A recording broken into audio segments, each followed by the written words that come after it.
Assalamualaikum warahmatullahi wabarakatuh. Untuk materi pada pertemuan hari ini, kita akan mempelajari konsep pemrograman berorientasi objek. Yang pertama, apa itu PBO? PBO dalam bahasa Inggris yaitu OOP, Object Oriented Programming.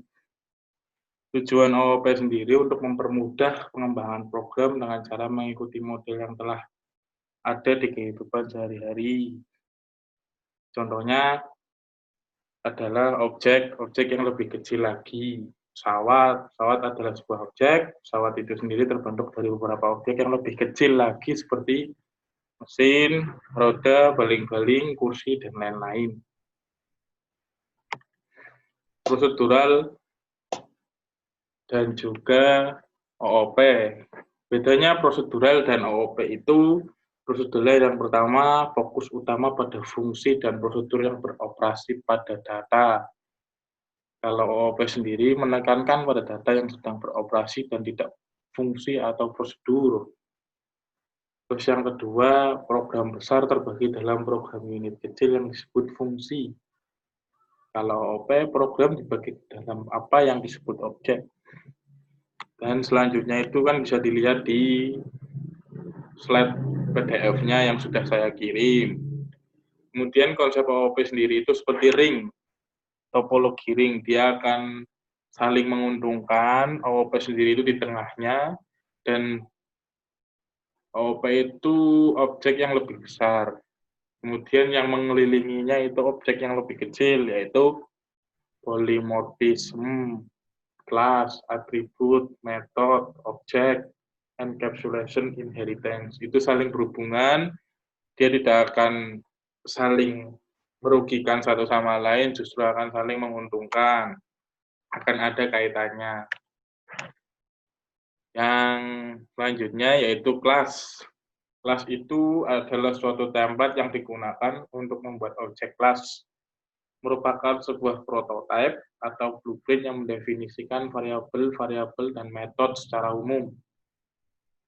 Kelas pada Java merupakan file yang berekstensi .java. Contohnya mahasiswa.java, krs.java, yang nantinya akan dikompil menjadi file yang berekstensi kelas. Itu tadi di HTML-nya ya, Java ya.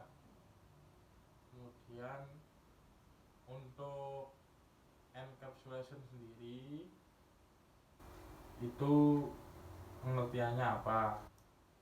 Kalau encapsulation merupakan suatu pembungkus variabel atau metode dalam sebuah objek yang terlindungi serta menyediakan interface untuk mengakses variabel. Oh, interface. Ya. Terus misalkan tadi untuk materi yang kedua,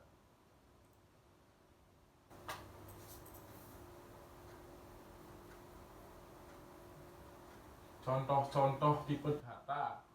Tipe data kan banyak. Sebutkan contoh-contohnya. Misalkan apa aja? Contoh tipe data: Hmm.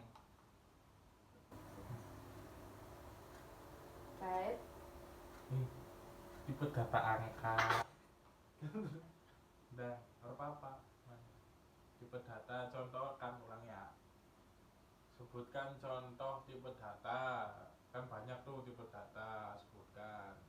tipe data angka, Terus tipe data karakter, ya, tipe data boolean, kurang satu lagi. terus tipe data objek. Bukan, ini satu lagi. Ada. Tipe data desimal. Oke, benar. Terus kan tadi ada pengertian inisialisasi variabel. Nah, inisialisasi variabel itu seperti apa? Menambahkan nilai ke variabel. Itu deklarasi. Inisialisasi variabel.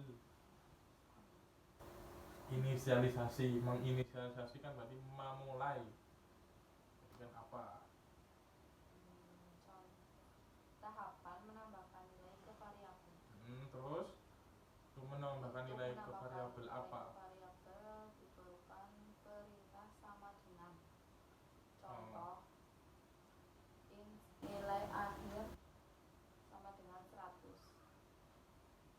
Bolehnya sudah menikah, misalkan kalau sudah menikah berarti. Nah, kemudian encapsulation merupakan suatu pembungkus variabel dan metode dalam sebuah objek yang terlindungi, serta menyediakan interface untuk mengakses variabel. Encapsulation disebut juga informasi hiding yang membuat data atau kelas tidak bisa diakses sembarangan. Encapsulation berfungsi untuk memastikan pengguna sebuah objek tidak dapat mengganti keadaan dalam atau dari sebuah objek dengan cara yang tidak layak. Hanya metode dalam objek tersebut yang diberi izin untuk mengakses keadaannya. Pewarisan atau inheritance. Inheritance merupakan pewarisan atribut dan metode dari sebuah kelas ke kelas lainnya. Kelas induk disebut dengan superkelas, sedangkan kelas anak disebut subkelas. Diingat-ingat, kelas induk itu namanya superkelas, kalau kelas anak namanya subkelas. Polimorfisme, yaitu kemampuan suatu objek untuk mempunyai lebih dari satu bentuk, berarti satu nama banyak rupa.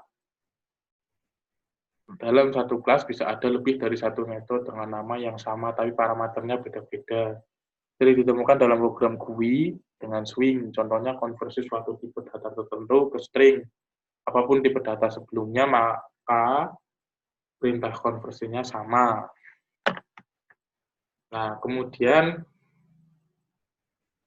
materi yang kedua, yaitu Java dasar.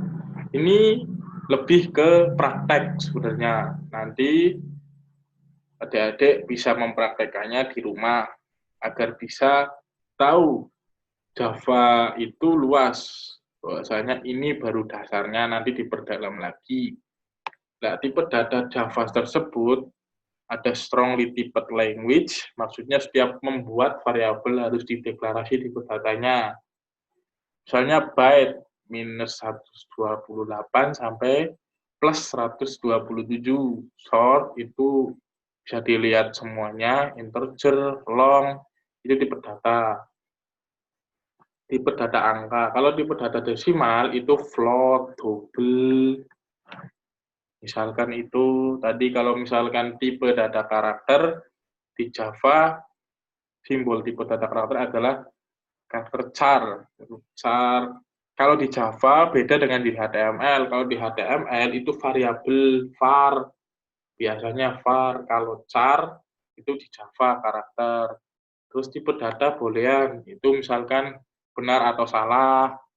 Terus misalkan tipe data objek itu objek yang akan dikonversi atau diproses. Misalkan string tipe data untuk kumpulan karakter, date dan kalender, tipe data untuk waktu dan tanggal, dan kelas-kelas lainnya. Masih banyak lagi sebenarnya. Tapi ini karena masih dasar, jadi untuk pembelajarannya bisa dari awal dulu, masih dasar dulu. Nanti pertemuan selanjutnya kita akan memperdalam lagi. Kemudian variabel. Variabel merupakan sebuah tempat untuk menyimpan data. Ya, itu udah ada semuanya.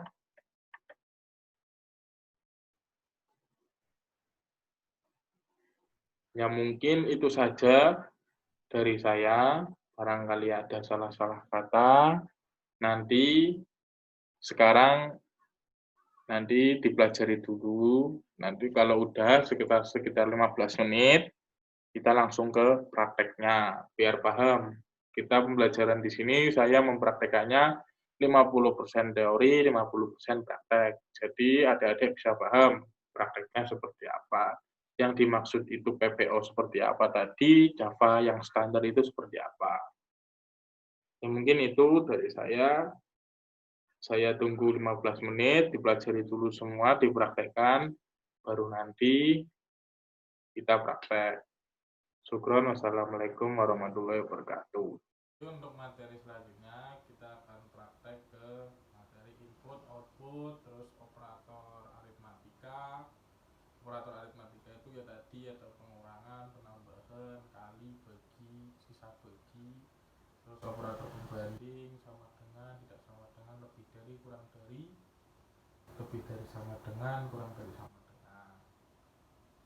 Misalkan operator logika dan atau OR itu nanti akan membaca sampai ke array, inisialisasi array sampai ke input output, terus fitur garis bawah pada angka. Array multidimensi nanti akan dipelajari semua untuk pertemuan berikutnya. Untuk sementara kita akhiri dulu pembelajaran hari ini. Syukron, wassalamualaikum warahmatullahi wabarakatuh.